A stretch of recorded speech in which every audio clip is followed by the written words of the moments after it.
Bouche pleine d'or, dents en diamant. Pour étaler sa richesse, on ne fait pas plus frontal que le Grils. Cet orfèvre de l'Ouest berlinois a la réputation d'être le meilleur fabricant de prothèses dentaires, version bling-bling. Mais pourquoi certaines personnes ressentent-elles le besoin de montrer ce qu'elles possèdent? Pourquoi vouloir être riche? Le bonheur se mesure-t-il au nombre de billets qu'on a en poche ou peut-on mener une vie très riche en se contentant de peu?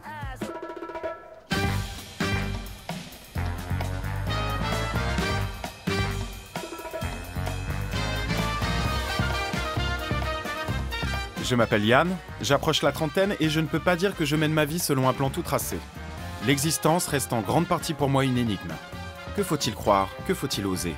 Comment trouver sa voie dans ce monde? Nous nous posons tous ces questions. Certains ont même trouvé des réponses, des gens très différents, et je veux aller à leur rencontre.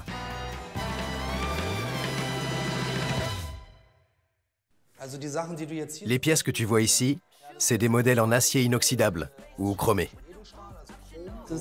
Là, tu as de l'or 18 carats, sertite brillant. Et ici, on a une dent avec une finition de type poussière de diamant. Et ces pièces colorées? Celle du milieu, c'est une création pour le rappeur DCVDNS.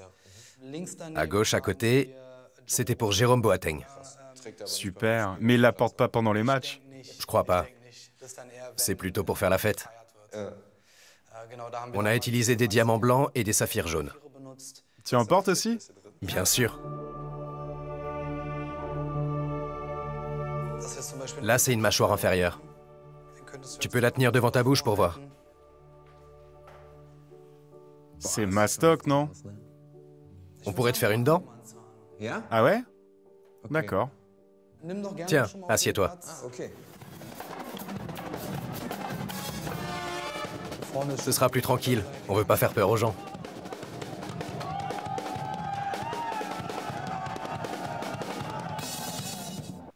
Voilà, bouge plus. Je reviens demain. C'est pas mal. Magnifique, non? On le remplit de diamants? Maintenant, on va attendre que ça durcisse. Attention à la tête. C'est ici qu'il va te la préparer. Il va adapter la couronne et la mettre à la bonne taille.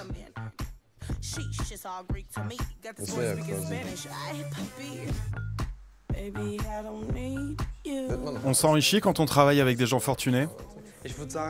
On a plus de chances de devenir riche, oui. Si tu t'entoures de 5 suiveurs, tu seras le 6e, ça c'est clair. Si tu fréquentes plutôt des personnes qui ont envie de se donner à fond, qui veulent progresser, faire bouger les choses, tu auras tendance à faire pareil. Il suffit que tu aies la même détermination qu'eux. Tu voulais être riche? Non. Non? Non, non, jamais. Franchement, j'ai vécu des trucs assez terribles dans ma jeunesse. J'ai été longtemps sportif de haut niveau et en décembre 2008, j'ai failli mourir des suites d'une myocardite. C'est chaud. Oui, il a fallu le défibrillateur, la réanimation, le cathéter cardiaque. Ça et toutes les autres expériences difficiles que j'ai vécues, ça m'a aidé à rester humble et à apprécier ce que j'ai. Quand je me réveille le matin et que mes battements de cœur sont réguliers, je sais que c'est une bonne journée. Merci beaucoup. De rien. Je reviendrai chercher ma dent? Oui, elle sera prête dans 3 semaines maximum. Merci, bonne journée. Ciao.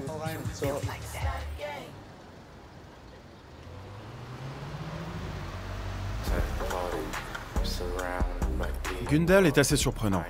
Il vend des produits de luxe, mais ce qui compte pour lui, ce n'est pas l'argent ou l'or, c'est que son cœur batte encore. On sait tous que c'est ça le plus important. Et pourtant, on passe notre temps à courir après l'argent. Je voudrais faire un loto. Allez-y. Ici? Les grilles sont là.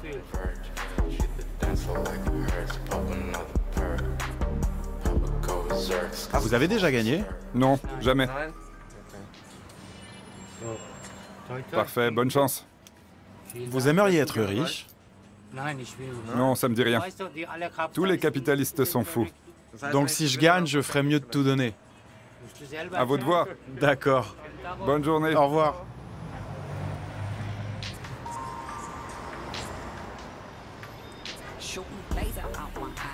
Je n'ai pas besoin de gagner le gros lot. Là, tout de suite, quelques centaines d'euros me suffiraient. J'ai rendez-vous dans un restaurant chic avec Claudia Aubert, entrepreneuse dans la mode et célébrité de la télé-réalité. Séjour à Ibiza, beau gosse musclé, champagne à gogo, elle étale sa vie sur les réseaux sociaux. Est-ce une façon de se vendre ou peut-on vraiment s'épanouir en se vautrant dans le luxe? Salut! Yann, je suis ravie de te rencontrer. On s'embrasse? On ne risque rien. C'est chouette d'être de retour à Berlin. Ouais? J'arrive d'Ibiza. Là, maintenant? Oui, c'est ma base. Il faut que j'aille à Hambourg et Düsseldorf faire du shopping. J'adore ce genre de restaurant. Je trouve ça très mondain. D'ici, on a une belle vue. C'est un bon endroit pour voir et être vu. C'est important. Moi, je préfère rester discret. Je ne viens pas seulement ici pour manger un sandwich garni. Il n'y en a pas de toute façon. Un homard entier? J'en ai jamais mangé. Tu aimes le poisson? Oui. Si tu aimes la chair blanche du poisson, tu apprécieras le homard. C'est meilleur quand c'est cher? Je trouve qu'on n'aborde pas des plats à ce prix dans le même état d'esprit qu'un pain de viande. Même s'il est très bon. Et si le pain de viande est à 60 €, il aura meilleur goût? On ne le déguste pas de la même façon. Le prix est un marqueur dans l'échelle du raffinement. Alors, vous avez fait votre choix? Il n'a jamais goûté de homard. Alors on va prendre 2 demi-homards, d'accord? Avec plaisir. Vous nous servez quoi? Ah oui, j'aime beaucoup, j'adore. J'avais un amant qui arrivait toujours avec une bouteille de cette marque. Et tu n'as pas oublié? C'était il y a 100 ans. Santé. Santé. Ça a commencé quand ta passion pour le luxe? À 3 ans. Quoi? Mon grand-père avait un frère qui avait émigré aux États-Unis. Il était entrepreneur à Chicago et millionnaire.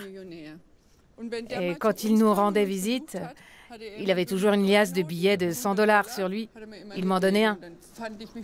Alors je me trouvais immensément riche et je réfléchissais à ce que j'allais pouvoir faire avec cet argent. Et tu t'es dit, c'est comme ça que je veux vivre. J'aime le luxe. J'adore l'argent, c'est comme ça. J'aime la vie, le champagne. Je veux profiter à fond de l'existence et je fais tout ce dont j'ai envie. La moralité, la bonne réputation, tout ça n'a aucune importance pour moi. On est dans un restaurant chic en plein après-midi à boire du champagne et à manger du homard. C'est agréable parce que les autres ne peuvent pas le faire? Non, si on ne le faisait pas, les autres n'en seraient pas plus heureux pour autant. Je n'ai absolument pas mauvaise conscience. J'ai déjà laissé des millions aux impôts. J'ai le droit de me permettre certaines choses. Tu es choqué? Je suis une révolutionnaire pour toi? Parfois, j'ai l'impression d'être la fondatrice d'une nouvelle religion. C'est très bien, oui. Je plaisantais. Philippe! Bonjour. Bonjour, ça va? Alles gut. So, einmal Quatsch.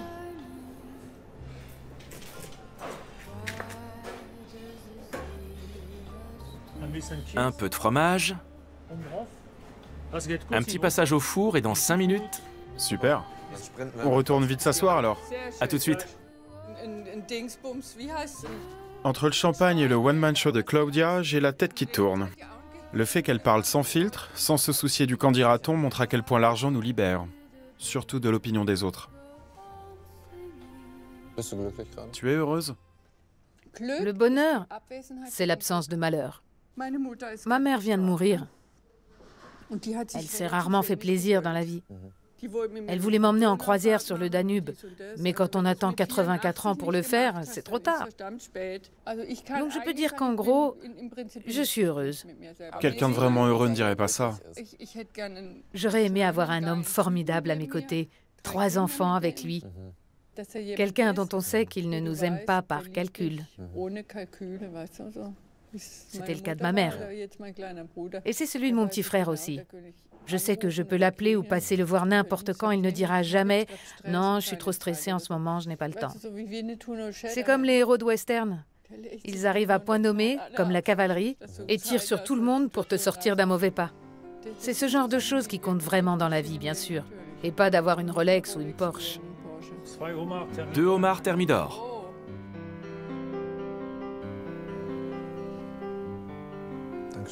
Merci beaucoup. Je commence toujours par extraire la chair. Essaie de tout retirer. Par où j'attaque? Tu prends un petit bout comme ça. À la bonne heure. Délicieux.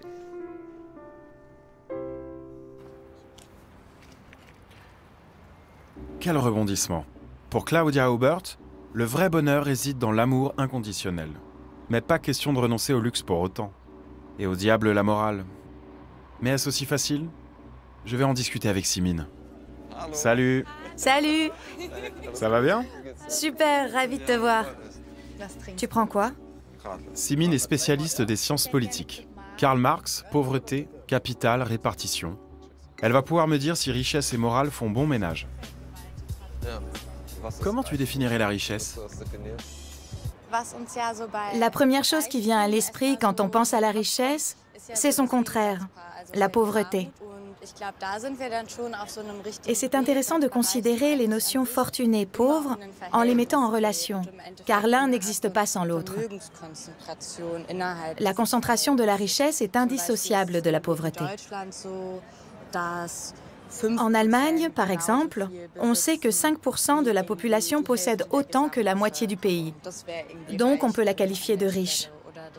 Ou, dans le monde, 9 personnes ont autant que la moitié la plus démunie de toute l'humanité.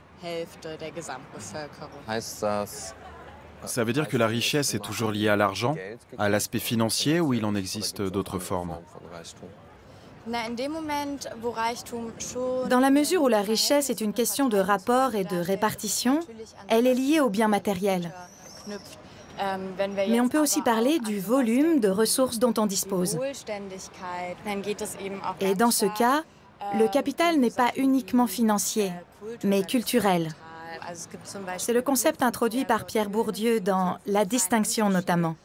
Le fait que l'individu en société possède aussi un capital culturel, social et symbolique. Il réside dans la façon dont je m'exprime, dont je voyage, dans la taille de mon réseau social, dans le nom que je porte. Et récemment, un professeur de l'université Humboldt, Andreas Reckwitz, a publié un livre intitulé « La société des singularités ». Il montre que la classe moyenne aisée ne se distingue plus seulement nécessairement par ses ressources matérielles, mais aussi par son adhésion à un mode de vie qui la singularise. Par exemple, on ne va pas acheter une simple chaise, mais un bel objet signé qu'on pourra ensuite mettre en scène.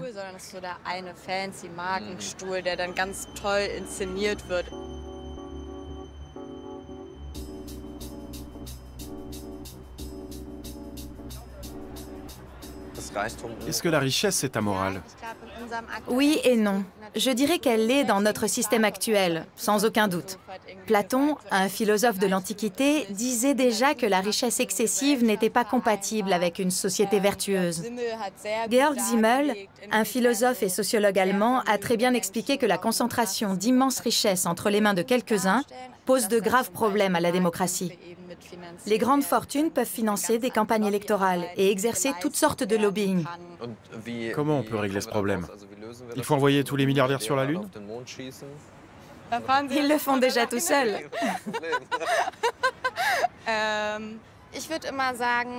En tout cas, je dirais que les solutions institutionnelles, celles qui restent dans le cadre du système, ne nous mènent pas très loin. On va essayer par exemple de fixer des plafonds, de réguler les fortunes avec des taux d'imposition plus importants. Ce serait peut-être plus intéressant de remettre en question le système qui conduit à la prolifération de milliardaires. Le fait qu'on puisse concentrer de telles richesses entre si peu de mains. Bonne soirée. Salut, à la prochaine. Ciao, ciao.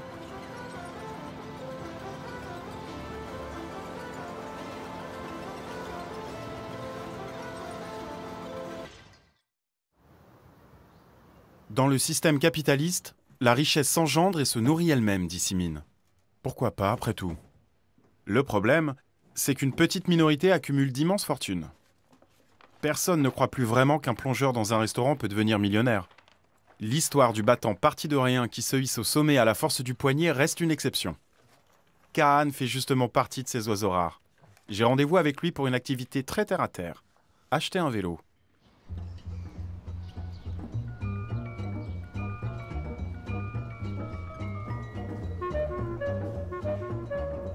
Il y a 3 ans, Kaan est arrivé d'Istanbul avec 100 € en poche.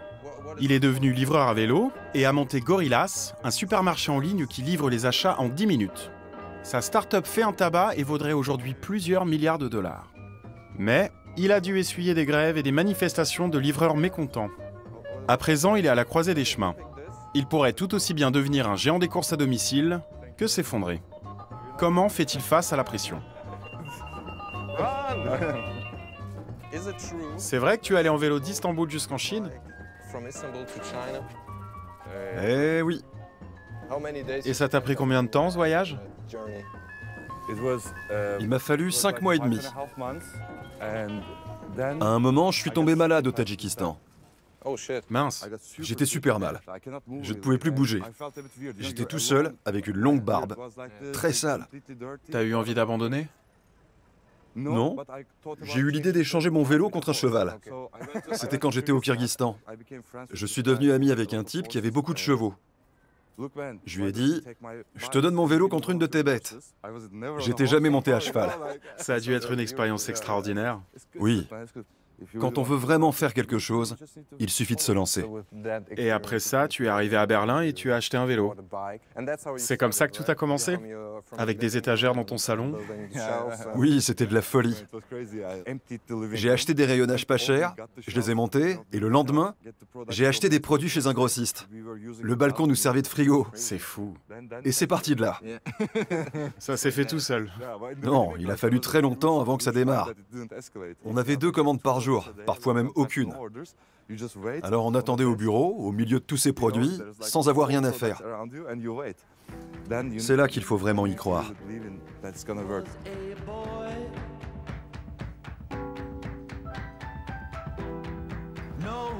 Elle est bonne? Oui, super bonne.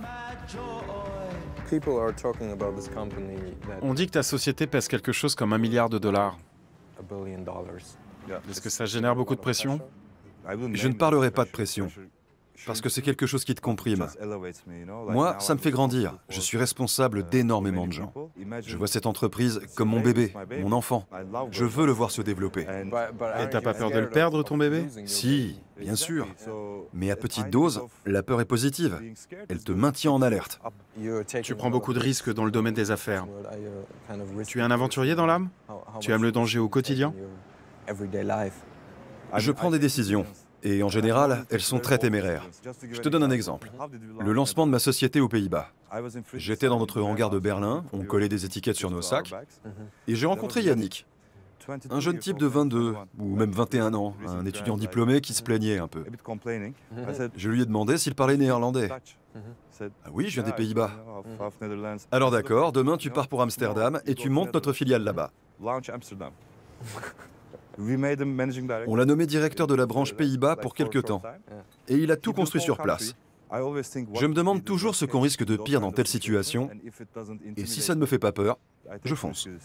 Je vais te soumettre 2 idées de start-up.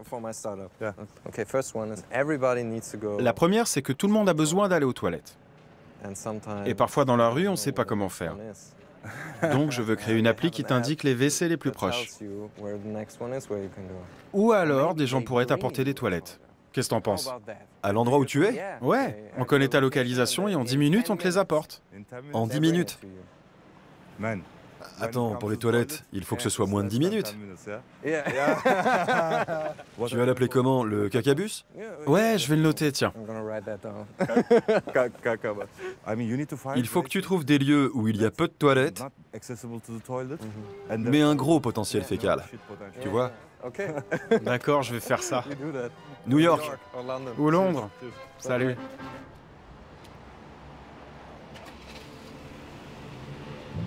C'est sympa de la part de Kaan d'avoir écouté mon pitch sur l'appli toilette, de donner sa chance à une idée farfelue au lieu de l'évacuer sans ménagement. Mais de toute façon, le risque financier, être responsable de milliers de collaborateurs, ce serait trop pour moi. Il doit y avoir un autre moyen de mener une vie enrichissante. Un quartier cossu de la banlieue berlinoise. Le cliché ultime du confort bourgeois, une belle villa sur le lac. Buriz habite ici avec sa famille, un homme cultivé, à la fois écrivain et musicien. Et en réalité, ce coin n'est pas dans ses moyens. Bonjour, Yann, c'est ça? Oui, Enchanté, Boris. c'est très joli ici. Te voir pieds nus, ça me donne envie d'enlever mes chaussures. Oui, le Brandebourg est un bac à sable géant. Vas-y, enlève-les. Boris s'est débrouillé pour louer cet endroit à un prix imbattable. Je suppose que c'est grâce à son réseau, son capital social. Comment vivre comme un riche mais sans fortune? C'est une vieille maison. Elle a toute une histoire. Ah ouais, d'accord. Et là, c'est notre arrière-cour. On pourrait construire un toboggan jusqu'au lac. On y a pensé, mais c'est trop loin. On est à une petite centaine de mètres de l'eau. Ça irait vraiment très vite. Tu as déjà tout calculé. La chute serait trop rapide. Oui, il y a 20 mètres de dénivelé. Tous les arguments sont réunis. Bon, on le construit quand même? Ouais, faisons-le. Tu aurais le droit, tu es chez toi ici? Je vis comme si cette maison m'appartenait, mais je n'en suis pas propriétaire. Elle est à qui? À un ami. Il est assez à l'aise. Il a même plus qu'il ne lui faut. Et c'est un peu notre mécène.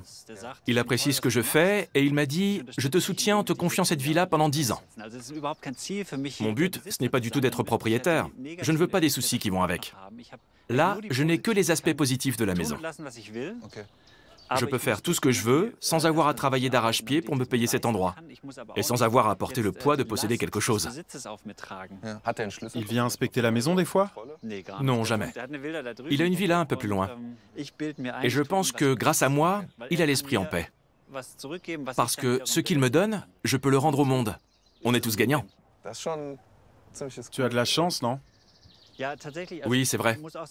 Souvent le matin, quand je me lève, je sors de la chambre, j'enfile un peignoir, et 2 minutes plus tard, je suis dans l'eau.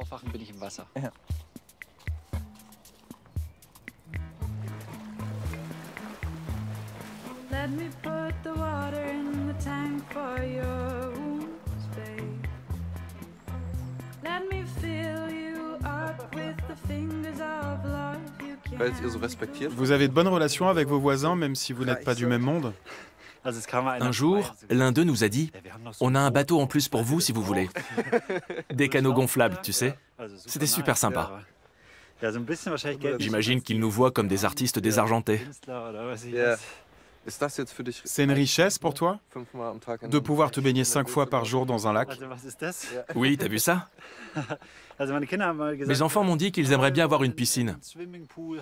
Je leur ai répondu « On a la plus grande de Berlin pour nous tout seuls. On peut s'y baigner n'importe quand. » Comme on a très peu dépensé depuis 1 an et demi, je me suis dit que je pourrais me faire plaisir, acheter quelque chose. Mais j'ai tout. Un ami a écrit un beau livre intitulé « Que manque-t-il quand tout est là ?» C'est une question formidable. En fait, ce ne sont pas les choses matérielles qui font défaut. Tu veux dire que l'argent n'a pas d'importance? Non, l'argent est génial. Génial? C'est un moyen formidable qui rend beaucoup de choses possibles, mais il n'a pas de valeur en lui-même. Le fait d'avoir la possibilité de donner, y compris de l'argent, est extrêmement gratifiant. En allemand, les mots « riche » et « empire » sont identiques et correspondent aussi au verbe « atteindre ».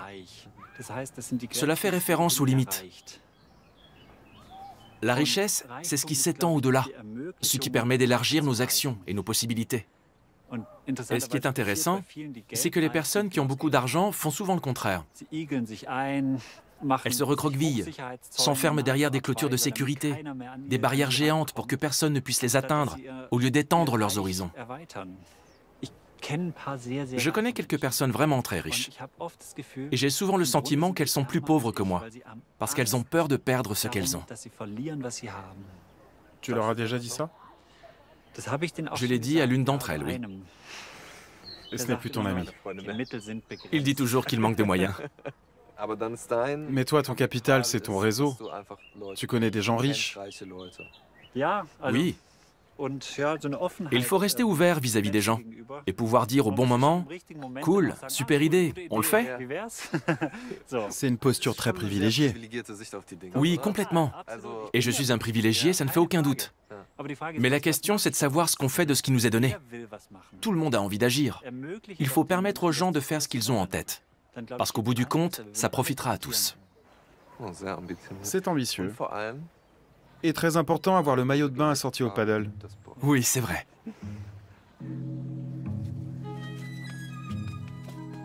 Selon Burries, la richesse permet d'étendre son empire, d'offrir des possibilités à d'autres que soi.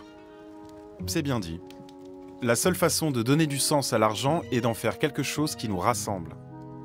Et c'est pareil pour Kahn, le fondateur de Gorillaz, et Gundel, le fabricant de grills. Pour eux, le capital n'est pas une fin en soi, mais le moyen de concrétiser rapidement les projets d'entreprise qui valent la peine. Au fond, c'est ce que dit Simin. Il faut des mécanismes pour rééquilibrer la société afin d'éviter qu'elle se désagrège. On n'a pas tous besoin de manger du homard ou de faire des virées à Ibiza comme Claudia Aubert. Mais pour elle aussi, la vraie richesse se mesure moins au montant qui apparaît sur nos comptes en banque qu'à la qualité des relations humaines.